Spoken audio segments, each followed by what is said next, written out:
Amis téléspectateurs de TPC+, bonjour, bonsoir, ça dépend de l'heure à laquelle vous nous recevez. Merci de prendre le rendez-vous de votre émission préférée, Jeunesse en Action. Et pour le compte de ce numéro, nous sommes encore là pour parler d'une thématique pour vous. Et il s'agira de l'agriculture écologique, oui, la nécessité de retourner aux anciennes pratiques. Et pour décortiquer ce thème, je reçois pour vous M. Émile Arissou. Il est le coordonnateur du mouvement des travailleurs chrétiens du Bénin. M. Arissou est déjà avec nous au plateau. M. Arissou, Émile, bonjour. Bonjour, bonsoir, M.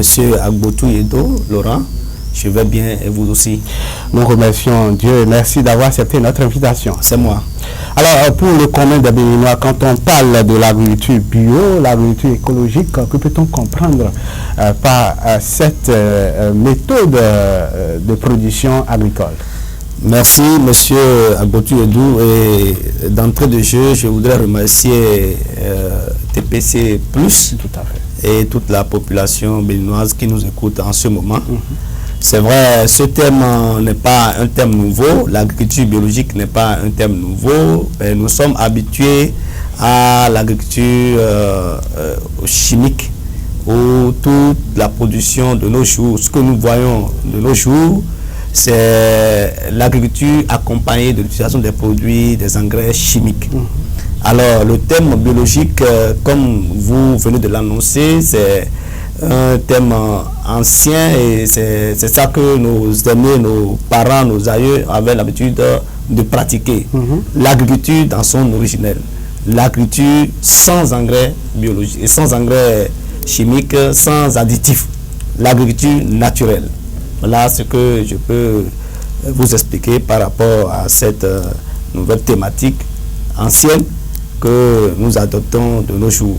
Alors, avant de revenir sur les contours liés à la pratique de cette forme d'agriculture que vous disiez ancienne, alors dites-nous, quels sont les effets de l'agriculture mécanisée qui est en vogue aujourd'hui, monsieur Émile Arissou?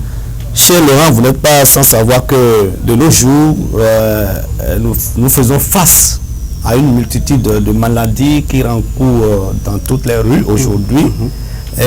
Évidemment, ces maladies sont liées à notre consommation, à l'alimentation. Et vous n'êtes pas sans savoir que de la jeunesse ou bien de l'enfance jusqu'à la vieillesse, toutes les maladies qui font surface aujourd'hui n'étaient pas de nos habitudes. Mais nous remarquons de jour en jour que par-ci ou par-là, les gens tombent malades, tout à fait. Et puis de nouvelles maladies font surface. Alors, ces questions sont véritablement liées à l'alimentation. Donc, les effets aujourd'hui sont énormes, non seulement sur la santé de la personne humaine, mais également sur l'environnement. Vous constatez aujourd'hui avec moi que la climatologie, bien le climat a changé et il y a, comment appelle-t-on, la dégradation des sols. En tout cas, toutes les catastrophes naturelles font surface de nos jours. Et évidemment, ces conséquences sont liées à l'utilisation des produits chimiques. Alors, est-ce que M. Arissou, le désir d'aller plus vite n'est pas l'une des causes de l'utilisation de ces machines dans le domaine agricole aujourd'hui? Parce qu'en temps, nos grands-parents, ils utilisaient la roue, la daba, mais aujourd'hui, nous sommes à l'avènement de la modernisation et les machines sont là. M. Arissou, est-ce qu'il faut abandonner tout ça? Oui, il ne faut pas abandonner ça parce que ce n'est pas l'utilisation de la mécanisation agricole qui fait que nous devons produire de façon chimique. On peut avoir des outils de production modernes, mais sans utiliser les produits chimiques. C'est-à-dire, j'ai un hectare de champ à produire et ce n'est pas les outils avec lesquels je produis cet hectare qui auront des conséquences sur les produits même. Mais nous débalayons les champs et nous utilisons les additifs à nos produits. C'est ça qui crée tout ce que nous avons aujourd'hui comme conséquence sur la santé humaine. Ce n'est pas les outils qu'on utilise, mais les additifs, les produits qu'on ajoute à la production pour augmenter la productivité. Et on veut vraiment avoir une production de grande échelle et on cherche par tous les moyens pour vraiment ajouter des choses pour faire de ce que nous avons une production d'envergure. On veut une croissance rapide sans penser aux conséquences de ces moyens, de ces chimies. Alors, les conséquences, vous en parliez tantôt et aujourd'hui, vous avez décidé d'aller contre cette pratique qui est en vogue dans notre pays. Alors, quelles sont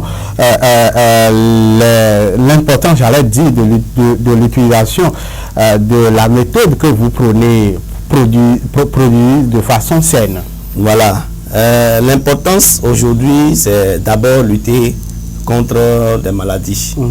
Et aujourd'hui, aller dans la production bio, ça évite beaucoup de choses. D'abord, ça agit sur l'environnement, ça agit sur la climatologie.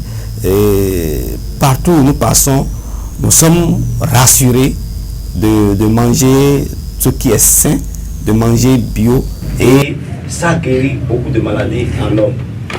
Voilà. Il est très important pour tous les producteurs et agriculteurs aujourd'hui, de se reconvertir dans la production bio. C'est vrai, c'est difficile parce que la production n'est pas ce que l'on souhaite pour ceux qui utilisent les engrais chimiques et les autres additifs. Mais vous êtes sûr de manger sain, vous êtes sûr de ne pas rattraper des maladies courantes, vous êtes sûr d'une meilleure santé et vous êtes sûr que vous aurez une longue vie sur cette terre. Alors, vous pensez que c'est encore faisable de sauver quelques producteurs qui ont déjà un pied lié, puisque vous prenez une production saine? Vous pensez que c'est toujours capable de changer, de revenir à cette ancienne pratique?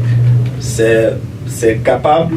Nous sommes dans cette thématique il y a plus de 3 ou 4 ans où nous sommes en train de faire la promotion de l'agriculture bio. Si on décide, on peut y arriver. L'essentiel, c'est de pouvoir prendre cette responsabilité d'investir dans l'agriculture biologique.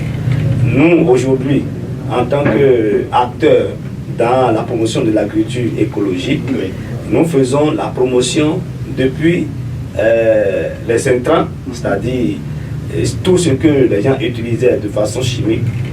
Nous faisons la promotion de ces intrants à travers les semences bio, à travers les engrais bio, à travers la production bio, à travers les composts bio, tout ce qui peut rentrer dans la productivité.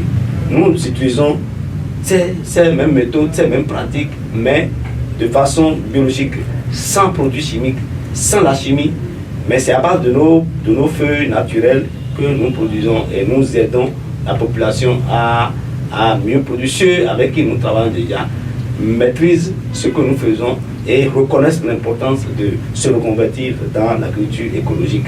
Alors, parlant de cette reconversion, cette émission, à travers cette émission, c'est la jeunesse qui est au cœur. Alors, est-ce que vous pensez que la jeunesse béninoise, la jeunesse africaine, que dis-je, la jeunesse mondiale également a un rôle à jouer dans cette transformation dont vous appelez de si temps?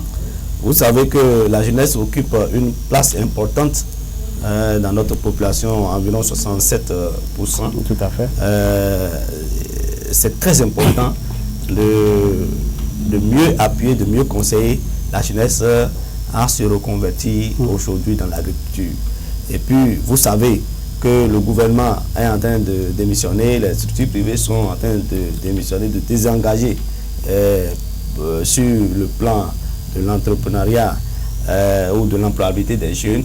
Alors, il est important, puisque la terre ne ment pas, dit-on, il est très important et très capital pour la jeunesse béninoise et sous-régionale et de se reconvertir dans l'agriculture parce que nous avons de terre, nous avons tous les moyens possibles pour investir dans la terre. Et puis, ce que nous faisons, ce n'est pas que quelqu'un qui produit de façon biologique a des moyens très limités. Au contraire, les produits biologiques que nous utilisons, les engrais, les intrants biologiques que nous utilisons, augmentent beaucoup plus, même voire 7 fois la production aujourd'hui, comparativement à la production chimique. Donc, effectivement, nous sommes dans cette dynamique et c'est l'objet même pour lequel nous sommes là, pour témoigner de ce que nous faisons à travers cette émission, pour appeler la jeunesse béninoise à se dire que ce n'est pas fini, parce que la jeunesse est découragée aujourd'hui, parce qu'il n'y a pas l'emploi, il y a beaucoup de vices et autres, alors qu'à côté, il y a ce que nous pouvons faire pour mieux s'en sortir et concurrencer le marché international. Alors, cette jeunesse dont vous parliez tantôt a envie d'entreprendre, mais c'est par quel bout il faut commencer, M. Akissou? Oui, quand on dit entrepreneuriat, les jeunes ont de soucis, alors que l'entrepreneuriat est plus facile. Ah bon? Moi, j'ai l'habitude de conseiller aux jeunes, tous ceux qui m'approchent, qu'on peut entreprendre avec 0 francs. Et si je le dis, c'est une expression qui est utilisée, ce n'est pas une expression. Mais la réalité, c'est autre chose. Oui, ce n'est pas une expression, parce que si on n'a pas l'information, on peut se dire que les gens disent de n'importe quoi. Mais il faut objectiver ce qu'on veut entreprendre. Si vous n'avez pas d'objectif, si vous n'avez pas un plan d'affaires, si vous n'avez pas un document sur qui vous devez vous organiser autour, vous allez rester là, tourner et dire que personne ne se soucie pas de vous.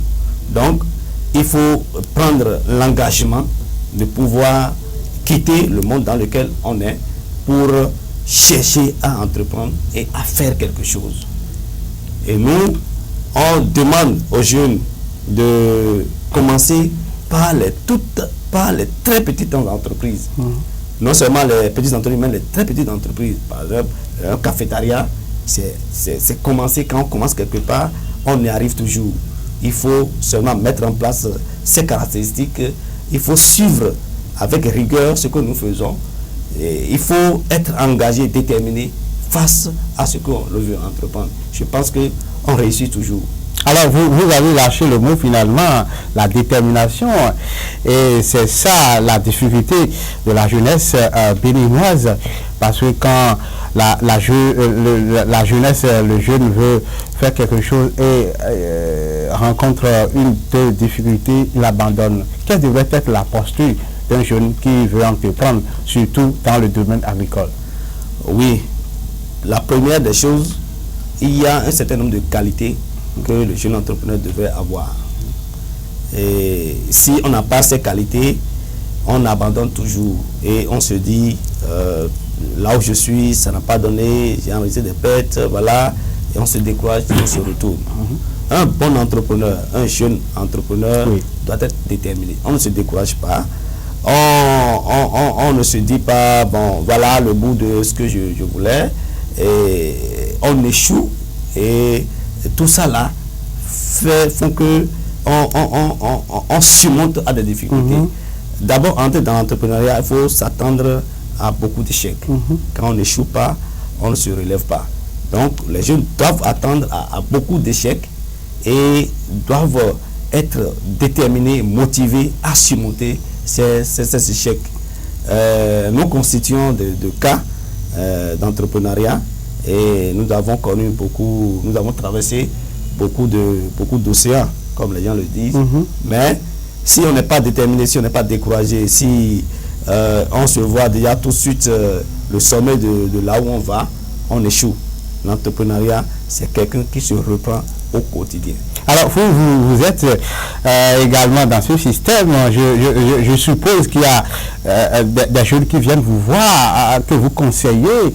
Comment ça se passe quand ces jeunes qui ont des idées viennent vous voir? Comment vous les conseillez? Parce que le titre de cette édition également est de prendre l'expérience de nos invités pour que ceux qui nous suivent en ce moment en tirent des leçons. Oui. Quand souvent les jeunes viennent me voir, ils sont massivement à me consulter. Et la première étape, d'abord, c'est de leur demander qu'est-ce que tu veux entreprendre. Il faut que l'on sache ce qu'on veut faire avant d'avoir demandé des appuis conseils.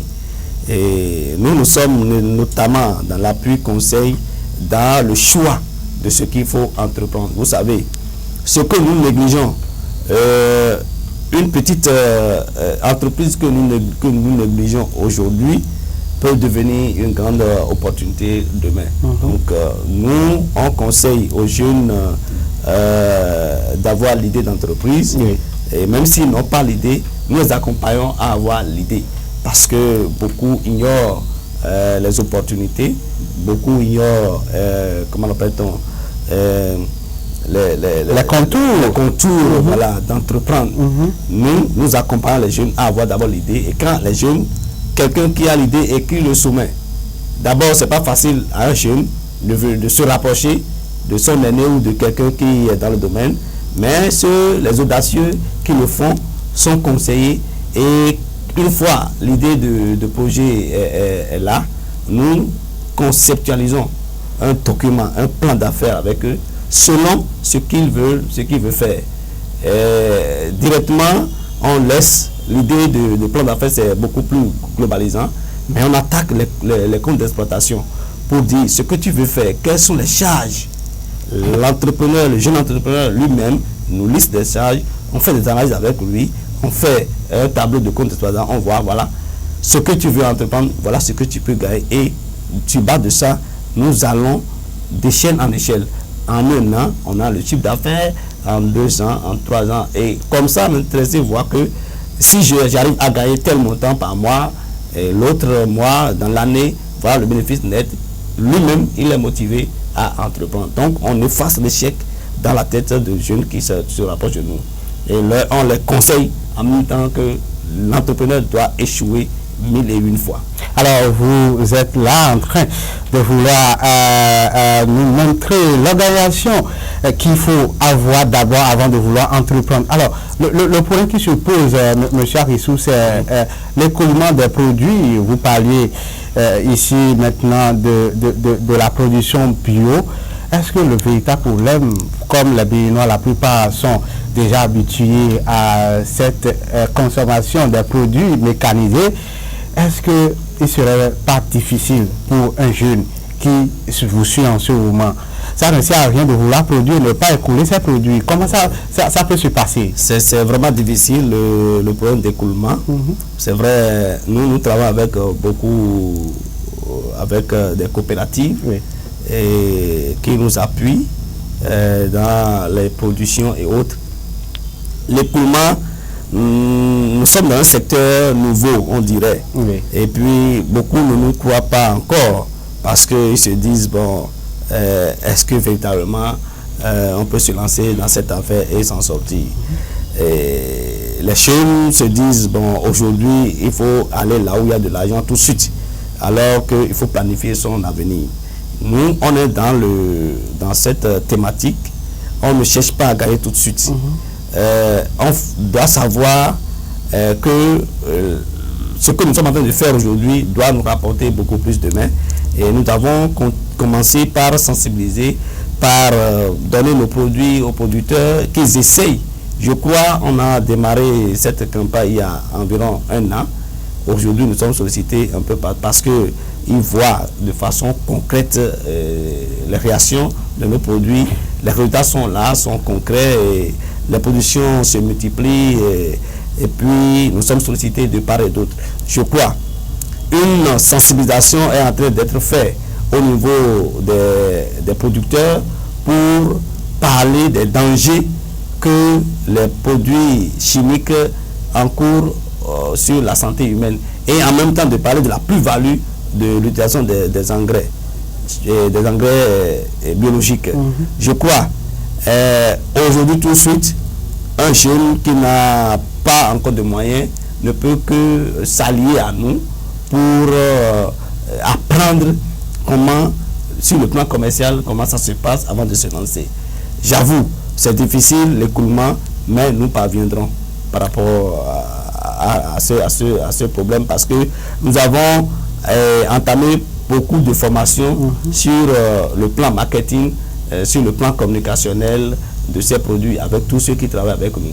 Je pense qu'on y arrivera. Mais de toutes les façons, nous avions prévu d'autres volets pour revenir de façon détaillée sur ce que vous faites dans ce domaine. Alors, pensez-vous pas que l'État, notre État qui pense désormais prendre l'agriculture comme un pilier essentiel également, n'a pas un rôle à jouer pour que les Béninois, les producteurs béninois puissent adopter cette pratique nouvelle qui se veut être ancienne? Bon, l'État n'a pas le choix aujourd'hui parce que sur d'autres plans, l'État n'a plus le choix de s'investir dans l'agriculture. Et le gouvernement qui est là actuellement fait de la protection sociale un pilier primordial. Et je pense que d'ici là, même si l'État avance avec la production écologique et chimique du moins, l'État serait obligé de revenir en la production biologique parce que la santé, la question, la politique de la santé préoccupe le chef d'État aujourd'hui. Tout à fait. Et nous sommes tous rassurés. Il cherche par tous les moyens où il faut prendre pour éradiquer la santé. Comment appelle-t-on? Pour éradiquer la mauvaise santé des Béninois. Alors, une solution plausible pour le gouvernement, c'est d'investir dans la production biologique. Alors, nous sommes pratiquement au thème de notre émission. Les réalisateurs me disent encore qu'on a encore quelques minutes. Le temps pour moi de vous demander une fois encore de revenir parce que beaucoup de Béninois sont ignorants des effets nocifs que ces engrais chimiques ont sur la santé de l'homme, sur l'environnement également, monsieur Émile Akissou. Oui, les effets nocifs se passent, mais nous ignorons. Parce que, comme je le disais, aujourd'hui, il y a une pléthorique de maladies qui fait surface. Aujourd'hui, les AVC, accidents cardiovasculaires, oui. Même les jeunes de 30 ans tombent et au lendemain, on apprend qu'ils sont morts. Alors, qu'est-ce qu'il y a à la base de ça? Alors que nos parents, nos aïeux ont vécu longtemps. Et puis, aujourd'hui, même des maladies qui n'existaient pas font surface. Si je prends l'exemple de Covid, c'est vrai, la documentation nous avait dit que cette maladie existait depuis 1800 et autres, mais ça refait surface. L'origine, c'est l'alimentation. Tout à fait. Aujourd'hui, tout le monde est dans des transformations inédites aujourd'hui. On est dans des transformations inédites. On combine des substances, on combine des produits pour avoir des résultats extraordinaires. Alors que ce que nous devons faire est là. Les effets nocifs sur l'environnement. Vous constatez avec moi que comment appelle-t-on, dans l'agriculture, les sols se dégradent parce que les produits chimiques utilisés appauvrissent davantage les sols. Vous allez constater avec moi la climatologie, c'est-à-dire les périodes pluvieuses aujourd'hui sont désorientées. Les effets serres et tous ces éléments agissent sur la santé de l'homme. Alors que l'homme est là pour contrôler toutes ces situations. Mais si d'un jour à l'autre, on ne prend pas la responsabilité d'arrêter nos manières, nos pratiques de consommation, d'alimentation, je crois le pire arriverait. Monsieur Arissou, avant de finir, je vais partager une citation avec vous pour nourrir le monde. L'agroécologique doit surpasser l'agriculture industrielle à grande échelle. Ainsi parlait Olivier de Schutter. Il était l'ancien rapporteur de l'Organisation des Nations Unies. Voilà. Est-ce qu'il avait raison quand il faisait cette affirmation à la tribune de l'ONU en 2010? Voilà, il a tellement raison parce qu'il a vu aujourd'hui qu'on n'a pas le choix. Et même si nous faisons la tête aujourd'hui dans la production chimique, un jour arrivera, nous allons rabaisser les têtes. Parce que c'est l'urgent pour nous, c'est l'urgent. Si je me refais un peu dans l'ancien temps, nous avons été élevés à base des productions biologiques. Arrivé au champ, on fait le feu, on met du manioc dessus, on met de l'arachide et tu consommes du manioc avec l'arachide frais. Et tu es bien rassasié. Les parents vont au marigot, comment appelle-t-on, ils captent du poisson, on prépare la sauce. Le piment qui est sur le tas d'ordures devant la maison, on va là-bas, on prend un peu de piment et puis on mange sain et naturel et sans maladie. Et puis on était vraiment intelligent, mais aujourd'hui c'est le contraire. Les enfants tombent malades, les vieillards tombent malades, les femmes tombent malades pour aller aux soins de santé ou pour accoucher. Vous voyez toute la souffrance de la femme. De toutes les façons, vous appeliez que ces vieilles habitudes puissent revenir dans nos mœurs. Monsieur Arissou, nous sommes pratiquement au thème de ce numéro de votre émission Jeunesse en Nation. Qu'avez-vous à dire pour conclure ce numéro? Merci à vous, monsieur le journaliste. Je voudrais simplement inviter la jeunesse béninoise à se reconvertir dans l'agriculture. Et quelle agriculture? L'agriculture biologique, l'agriculture naturelle. Nous sommes la solution. Nous avons des engrais, des intrants biologiques naturels. Nous avons l'accompagnement nécessaire qu'il faut pour mieux accroître la productivité au niveau des productions. Nous invitons les agriculteurs, les producteurs de tous ordres à vraiment repenser la production et abandonner la production chimique. Nous avons la solution à nos problèmes, nous avons la solution à nos maladies. Nous sommes là pour concurrencer le monde, nous sommes là pour donner un meilleur exemple, comme nous avons, le Bénin en a l'habitude pour donner ses capacités aux autres pays. Nous sommes là pour montrer aux gens qu'avec l'agriculture biologique, nous pouvons réduire beaucoup de maladies. Merci à vous. Ainsi parlait notre invité Émile Arissou. Je rappelle que vous êtes le coordonnateur du mouvement des travailleurs chrétiens du Bénin. Avec vous, il était question de la pratique de l'agriculture bio et vous appeliez tantôt tous les Béninois, tous les agriculteurs à cette pratique. Il vous aura suivi, il vous aura compris. Mesdames et messieurs, ce sera tout pour ce numéro de votre émission préférée Jeunesse en Nation. À la réalisation, ils étaient deux, Félicien Bonou, Roland Bognaro. Merci de m'avoir suivi. À la prochaine.